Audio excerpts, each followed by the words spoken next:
Hey loves, welcome back to my channel. How are you guys doing today? I hope you guys are doing well. Today guys, I'll be checking out this interesting video from Charlie Kirk, and it's titled Charlie and Vivek Tackle the Open Border Crisis with Kamala Voter. You guys, I'm excited for this. If you're yet to subscribe to this channel, please consider subscribing, and without much ado, let's see what this video is all about. Thank you. I feel old. Oh, hello. My name is Akila. I'm 18. I turned 18 in March, but I'm from Chicago, so I'm doing mail-in voting. Oh, you are too? That's cool. Anyways, so basically in 2014, Venezuela went into a 7-year recession. I'm just trying to give context for the situation for people that don't know. But because of the president, Nicolas Maduro, basically it was like a government-controlled election. So with that, 8 million Venezuelans have left the country since 2014. And they have landed themselves in some of the major cities in the U.S., like Chicago, like Denver, like New York. So with that, there has been an increase in crime. Because I'm from Chicago, so I know that there's a problem with homelessness. And in 2023, when the Biden administration extended legal status to the immigrants, if they had a work visa, I'm just wondering what do you think, what further steps do you think America should take in policing the Venezuelan refugee crisis? What can we do to help the Venezuelans in the source? Because also in August of 2017, I know that Trump proposed a military option, and he kind of nodded to the 1989 U.S. invasion of Panama, to where they deposed the leader because he was wanted for drug trafficking. So I'm trying to make this short, but I also want to preface, I'm voting for Kamala Harris, but I'm not here to make politically charged statements. So yeah, just what do you think, regardless of who's president after the election, what do you think should be done about the crisis? Well, I'm not here to pin, but I would have you reconsider your choice for Kamala Harris if you care about the Venezuelans in these cities. Because you'll have another 20 million people come into these cities. And it's tearing Chicago apart. I mean, yeah, because in 2023 or something like that, about over 300,000 Venezuelan refugees came to the U.S. border. So it'll be 3 million if she's elected. Just so you're clear, okay? Sure. So what will Donald Trump do? Very simple. On day one, if you have committed a crime, including a DUI, you're deported back to your country of origin. Period. That if you commit a crime on American soil, we're not going to house you, we're not going to feed you, we're not going to put you in prison. You get back on a flight and you go back. Number two, if you are part of a gang like Tren de Aragua, which is taking over apartment complex in Chicago or Aurora, Colorado, get back on a plane and you go back. Then from there, you have to have a plan of a deportation effort with Immigration Customs Enforcement and Department of Homeland Security. But Vivek can take this. All that is all applicable only if you secure the border, or else you're just keep on trying to get the basement to stop flooding without actually trying to plug the leak. So I've been to the south side of Chicago. I've seen exactly what you describe as well. I'm just curious, knowing what you do, because you were pretty well informed in that question.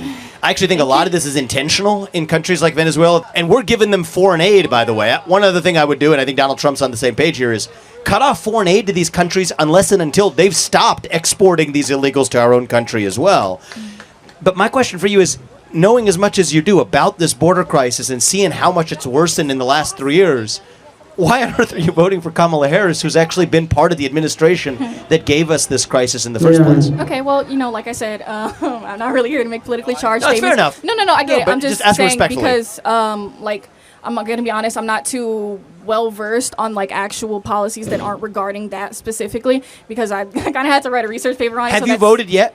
No, I'm a mail-in voter. Okay, so can you just... We got time. So all I would say is, you seem somebody who is so well versed in this issue. Okay. Because you're actually far ahead of Republican and Democrat politicians on this issue. Oh yeah, you know way more than U.S. senators on this. Many U.S. senators. Okay.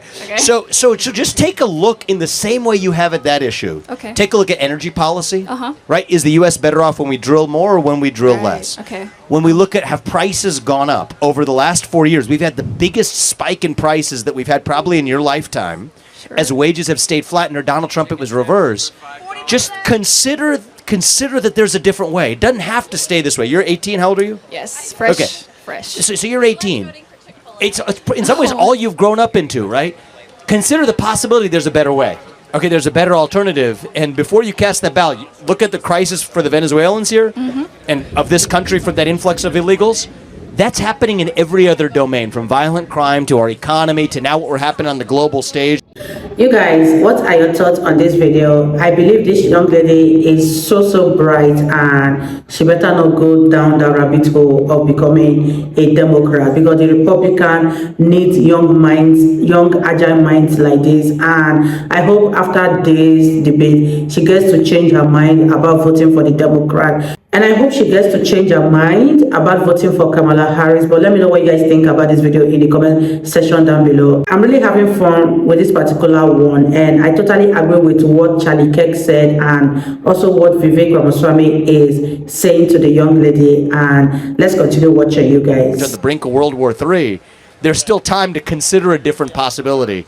Don't do what somebody else told you to, not me, not Charlie, not MSNBC, not anybody else. Yes. Just think about it yourself and make an Yes. independent choice. And I have a feeling you might be open to changing your mind. Honestly, I'm gonna be honest. I'm not open to changing my mind. That's just because I've seen like I support immigration. I don't support when criminals are doing bad things in the country, but I also don't support it when you take what this small group did and you try to say that the entire group is doing it. And I do agree that there should, my roommate's over there, but I do agree that there should be like asylum checks or something like that to ensure the criminals don't get into the country. But I'm voting against Donald Trump because I have friends that have parents that are illegal immigrants.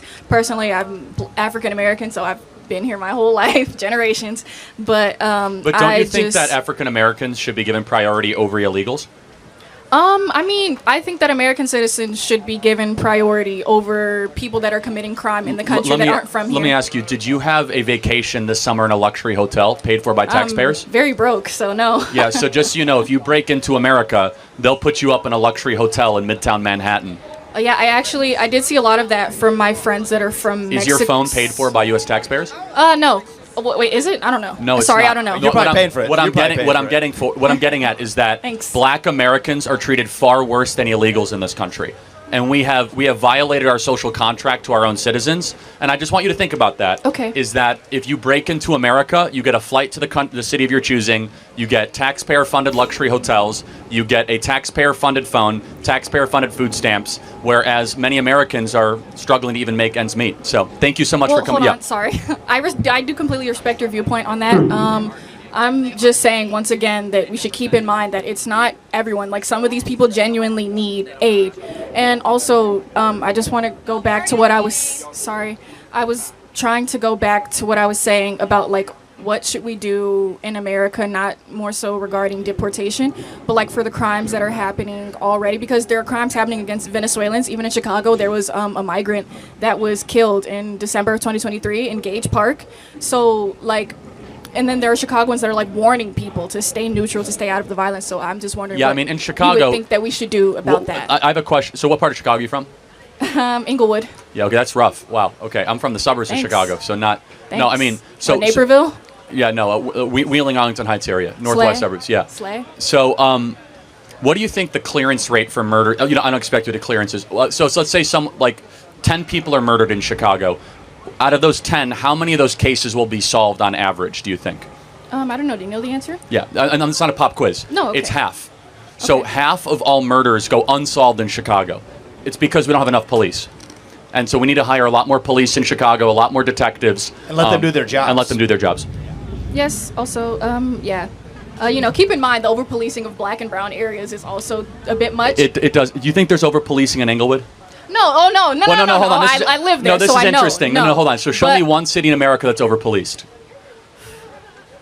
You got me on that one. Well, buddy. no, it's not a gotcha because I just want to say it doesn't exist. No, I don't care that much. I'm not pinpointing you. I hear this all the time. Over-policing. Show me anywhere in the United States of America that's over-policed. I want to visit there and move and build a house. It doesn't exist. It's all BS. Slay. I'm not trying to. Yeah, I'm saying though that it's like even in Englewood of your home, there's not enough police there. You would agree, right? Kinda, but.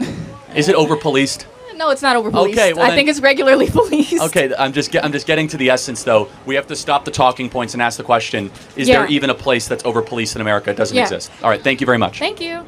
Hey, everybody, remember to subscribe right down here to get all of our latest breaking news and campus debates. And share these videos with a voter who is on the fence.